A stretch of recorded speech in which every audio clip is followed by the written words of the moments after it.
Our music's available at all digital outlets. CD Baby? CD Baby, iTunes, Yahoo, Verizon. Download my music on your phone. Thank you.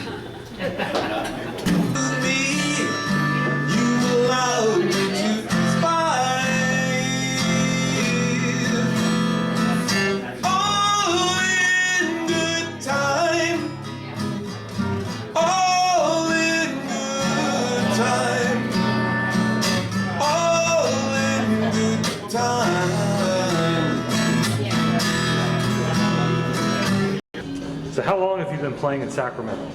I've been playing in Sacramento now consistently as Doug Cash, out there promoting myself for a year now, since the last May of 2009. My thing was usually I'd get out there, play for a month or two, then I'd go hide back in the studio, get the bug to go play, then go back into the studio and then stop playing, which is a rather difficult way to actually establish yourself out there in the circuit amongst the features and open mics and starting to book gigs. But now I've actually been out here for a year, having a great time, and met a lot of wonderful people. And anyone with any talent that I see, I usually drag them into the studio with me. Where do you record? I recorded EME Studios here in Sacramento, California. It's off of 16th and D, I believe. I've only been recording there for 7 years, and I don't know where the hell it is. Across the street from Blue Diamond, run by my engineer, Matt Eric. He's been there for 20 years. Everything goes through EME, mariachi, punk, metal, jazz, hip-hop, acoustic, classical, everything goes through there. Only my pleasure to know you. All the times that you bailed me out. Hey, show me the truth. You know that I'm proud to love you. Only my pleasure to know you. All the times that you bailed me out.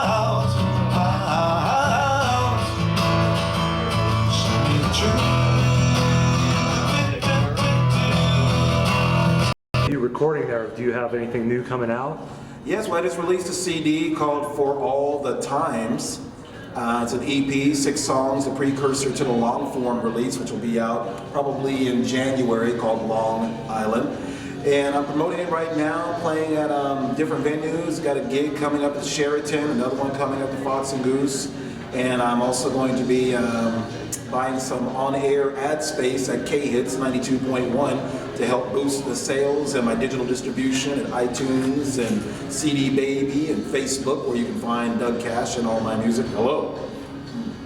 Doug Cash, my music's available at iTunes and Yahoo and your phone. And go to MySpace or just Google me and my videos, my music will come up. CD Baby. CD Baby, you'll see me standing right next to Chris Toomey. We're both nude. Well, then going back to the beginning here, what inspires you to get into music? I was always exposed to music. It was always around in the household I grew up in, even when I was a toddler, when we were in Long Island, New York. To this day, I remember staring down the hole in the corner of the kitchen when I was still in diapers, and it went directly down a straight shot to the turntable in the basement, where I could watch the turntable go around the Blue Note label, the Argus label, Atlantic, Mercury, all the different labels. And of course my dad and my mom at that time, a lot of jazz was going on. Charlie Parker, Thelonious Monk, Dizzy Gillespie, Miles Davis, Lambert Hendricks and Ross, Dinah Washington, Billie Holiday, Gloria Lynn, all the people of that era, Ramsey Lewis, Three Sounds, Ahmad Jamal. And grew up with that. That was always in the household. And I saw Sly and the Family Stone, 1969, Memorial Auditorium right here in Sacramento, just a few years after Woodstock, Santana opened. And I remember succinctly sitting in that balcony watching Sly, of course he was late, saying to myself, that's what I want to do. And that was the inspiration right there. Other influences, I've noticed kind of a Beatles, mostly John Lennon kind of influence. Yeah, it was probably around 73, I guess. I was 12, Sunday afternoon, another one of these things that you just kind of remember vividly. Overcast skies, watch my little Sony TV in my room, bored to death, just happened to turn on the TV. And prior to that, of course, I loved the Beatles cartoon when I was a kid, but I don't think I was even aware that they were a real group. I was into the Monkees, you know, walking around you had with the little cap on, the thing on top, Mike Nesmith. I had the cowboy boots and everything. And yeah, but I saw that when I saw Help in '73 just at home, and I was pretty much, that was it. I was hooked. Oh, it ain't easy. You know how hard it can be. The way things are going, they're gonna crucify me. movies. About how many movies do you go see a week, and do you have a specific genre you prefer to watch? I probably go to maybe one movie a week. I've been a movie junkie since I was a kid. My parents were always taking me to movies, or my mom was, all through the 60s, 70s, 80s, 90s. And I like I like the action adventure, I like sci-fi, and if there's nothing happening in either of those genres, I'll go see maybe a foreign film at the Tower or the Crest.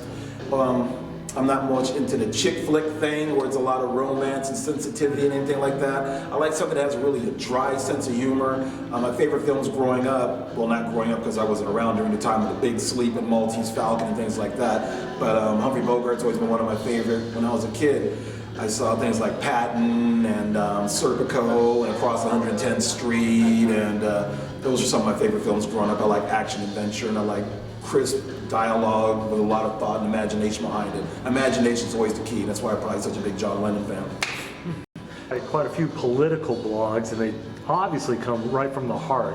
What is tearing at you politically?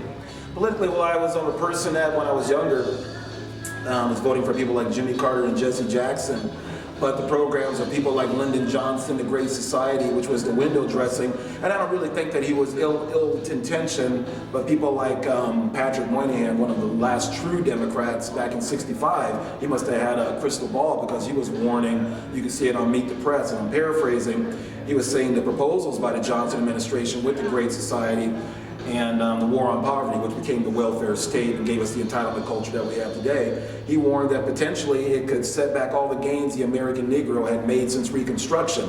High crime, the destruction of the family, birth rates through the ceiling, and he was saying this back in '64 and '65. I guess he must have been a soothsayer of some sort. You get on stage, you have quite a bit of confidence. Is there any truth to the rumor that John Malcolm has been providing you with performance-enhancing drugs? Yes, that is true. When John Malcolm plays with me on my blues tunes and whatnot, wherever he decides to get up there, it helps give me that additional boost that I need in order to get through the song, remember the words, and sing in key and remember my chords, you know.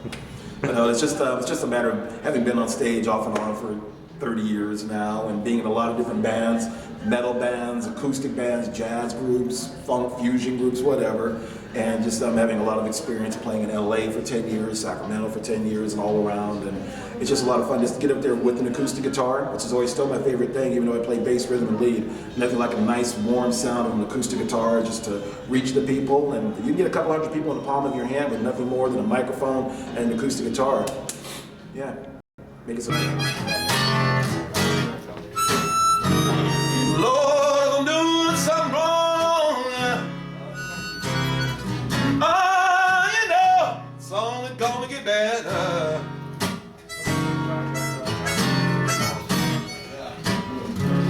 Anything else you want to let the public know about you? Just keep your eye out, and you can always go to Facebook, contact me there. I've got about 16, 17 of my videos that have been recorded by Mr. Mike Markoff, the man conducting this interview. It's a great marketing tool. I always try to explain to people who are out here doing this, I don't know how serious they are, whether they're looking to do a career or it's like playing open mics or just playing around and all through California and whatnot.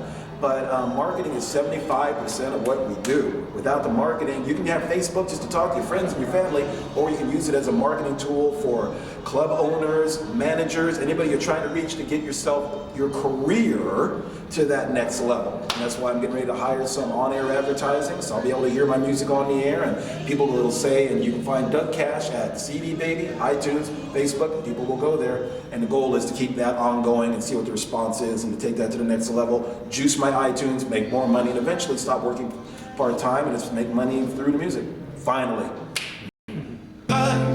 Emotional treason, this is your season. Emotional treason,